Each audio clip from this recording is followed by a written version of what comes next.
Boleh mengancut pone dengan bancut lun pesan. Bulan Ramadan kan bersama dan budaya, bukanlah bulan melele pegar makanan, melele macam hidangan wateta buka sepon urapa limang lalai bulit tepung pegan kue bo rorom teman buka puasa sepon urapa limang lalai kurba timan temayang hasib teman uku dege jak mita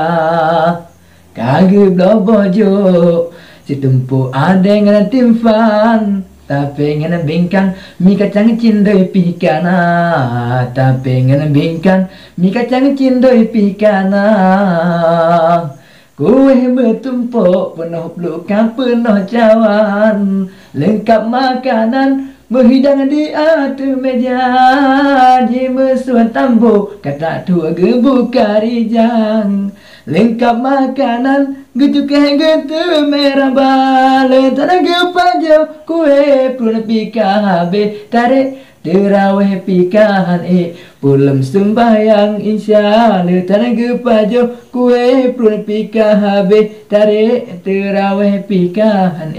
pulam sembahyang insyaallah menyola genyan puasa tanyo hairakan kenli ke Tuhan tetapi peturut hawa kenli ke Tuhan tetapi peturut hawa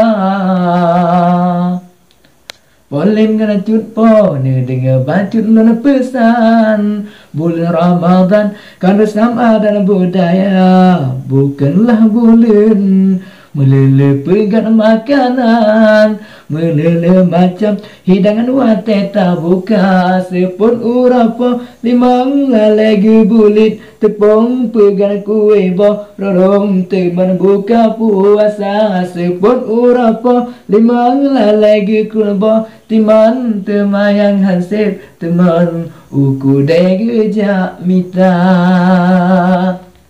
Iya.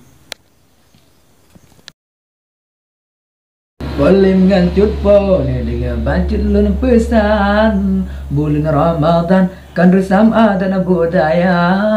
bukanlah bulan melele pegar makanan melele macam hidangan wateta buka sepon urapa limang lalai bulit tepung pegan kue bo rorom teman buka puasa sepon urapa limang lalai kurba timan temayang hasib teman uku dege jak mita kage blobojo si tempu ada ngana timfan tapi ngana bingkang mi kacang cindoi pikana tapi ngana bingkang mi kacang cindoi pikana kue bertumpuk penuh luka penuh cawan lengkap makanan menghidang di atas meja di mesuan tambo kata tua gebuka rijang lengkap makanan getukeh getu merah bale tanah gepajau kue pun pika habe tarik terawih pikahan pulam sembahyang insyaallah tanah gepajau kue pun pika habe tarik terawih pikahan pulam sembahyang insyaallah menyola genyan puasa tanyo hairakan kenli ke Tuhan tetapi peturut hawa.